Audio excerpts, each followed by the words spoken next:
I didn't You just know. knew that instinctually. Yes, it just wasn't right. It just didn't click. If I just took it to him and said, this just isn't right and I can't get it right, what do I do? And he said, you want to do this, don't you?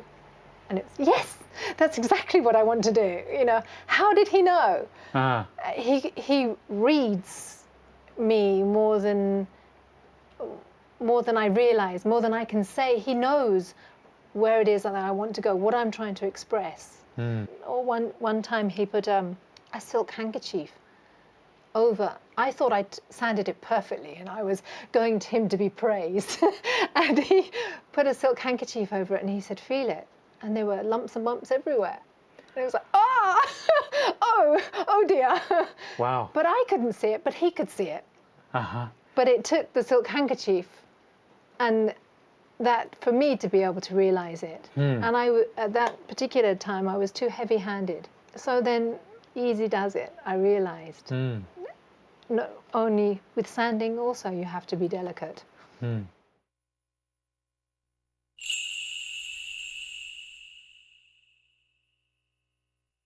I really like to have a sense of play in my work.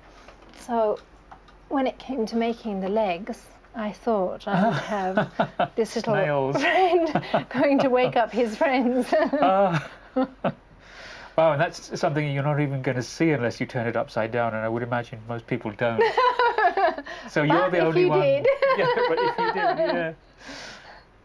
You like that sense of play? Yes, and that's Edo period, when the government clamped down on wealthy merchants that they weren't allowed to have certain colours in the kimono. So they had this elaborate design inside the kimono. The outside was very simple, very plain, but inside was this gorgeous silken. The linings with the paintings and everything on them, yes, yes. I very much like that sense of play, the surprise of when you actually lift the lid, there's another world inside there. Or it's something that looks very plain and boring, but when it's opened, it's golden. Ross routinely goes out for a walk in the forest around her house. Her lacquered items are often inspired by various elements of nature that she comes across. When she finds flowers and plants that she wants to use as motifs in her work, she always draws pictures of them instead of taking photographs.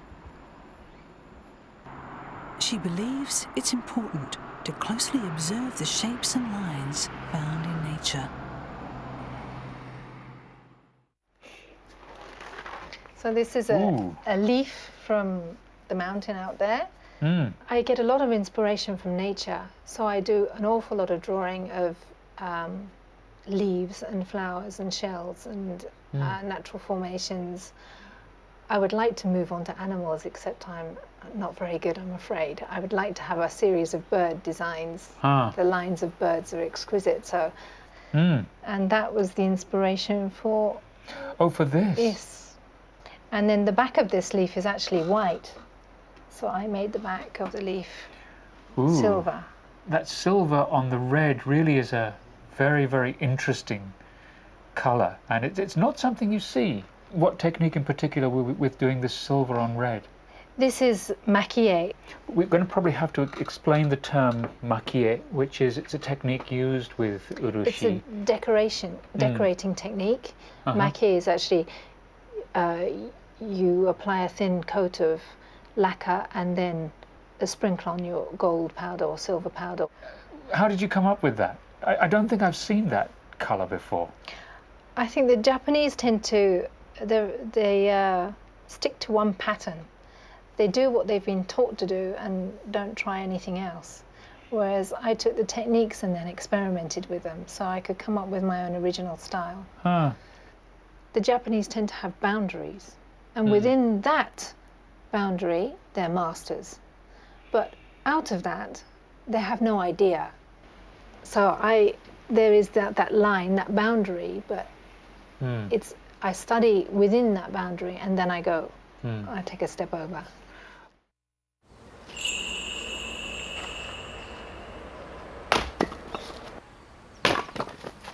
When Ross moved to Wajima, her husband Clive quit his job at a big company in London to come with her.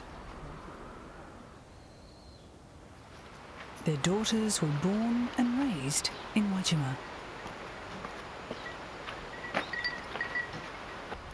In their everyday life, the Rosses use the lacquerware made by Suzanne. Well, I like the whole atmosphere. It was given to me on my birthday, so I've used it ever since. I don't get rashes from lacquerware.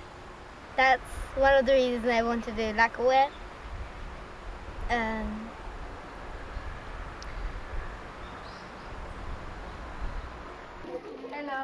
The younger daughter, Hannah, enjoys arts and crafts. On this day, Suzanne and Clive go to Hannah's school to see a craft exhibit. Well, it's really nice there, sweetheart. According to the teacher, when they have lessons here, they don't do study and just watch this. It's really good. There are only 38 students in the entire school. Ross knows each and every one of them. これいいハケになるぞ。はい、どうぞってやればいいのに。いいハケになるぞ、みすちゃん。なんで？欲しい。欲しい。髪の毛伸ばしたい。伸ばして、それでちょうだい。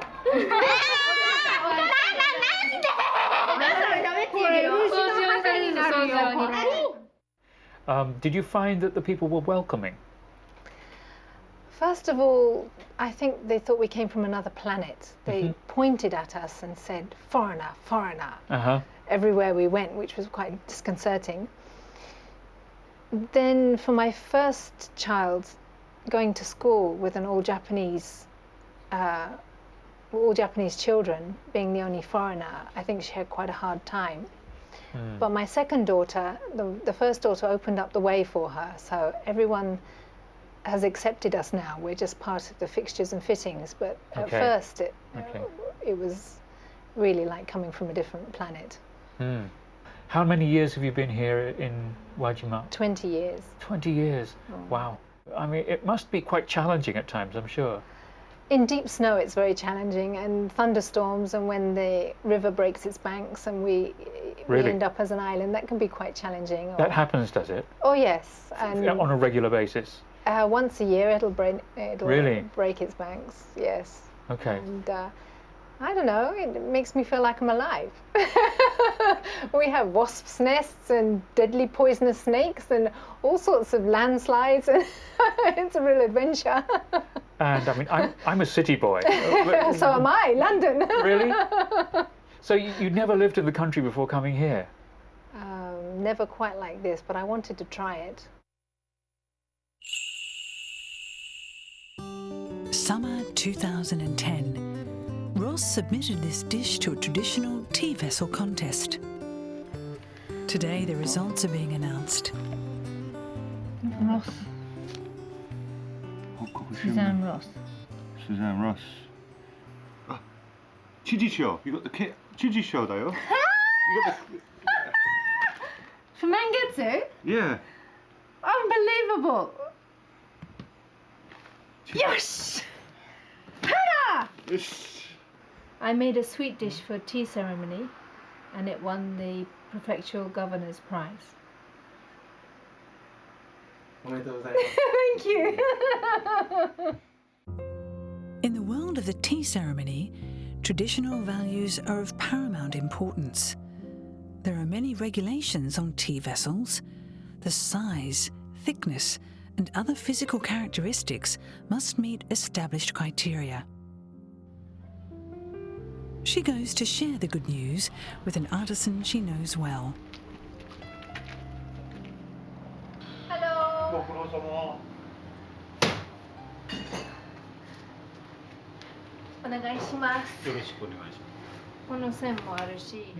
Yoshinobu Tsuji is a woodworker who makes the wooden base forms of lacquerware vessels, such as tea bowls and trays. He shapes the designs envisioned by Ross. Ross has been working with him for 20 years.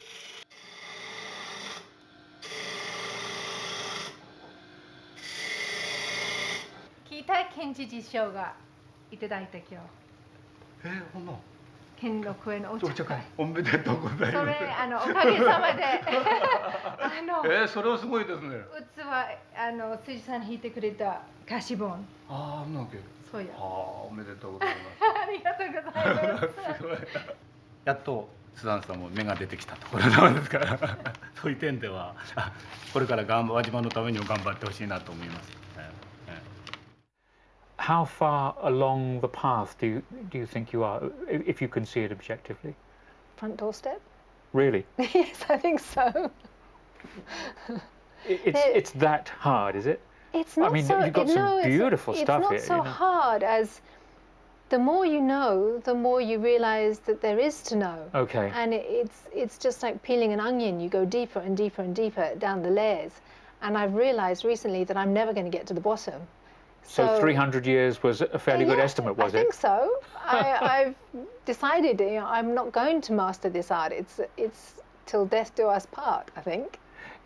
Do you feel like you're kind of building bridges? I know it's a bit of a trite thing to say, perhaps, but building bridges between either England or Europe and Japan or Asia? Not yet, but I hope to. It's been a long slog, 20 years, isolated here, but I needed to be isolated, and I don't really get out very often, so I only have 2 hands, and it takes such an awful long time to make something. There's a limit to how much I can produce in a year, but now demand exceeds my capability, so I really need to start getting other people to do more designing, get other people to actually produce the work. But it has to be up to my standard, up to good quality, and I'd really like to introduce it to, well, mainly to Europe, but to other countries. It's such a beautiful material. It's such a waste just to have it exclusively in Japan. Suzanne Ross lives in Japan and is immersed in traditional Japanese culture. She is a true Japanophile. No. Recently, her younger daughter Hannah has started to help her with her work. This one's done. Maybe. A second-generation Japanophile in the making? No. Perhaps. It's written on my notebook, so.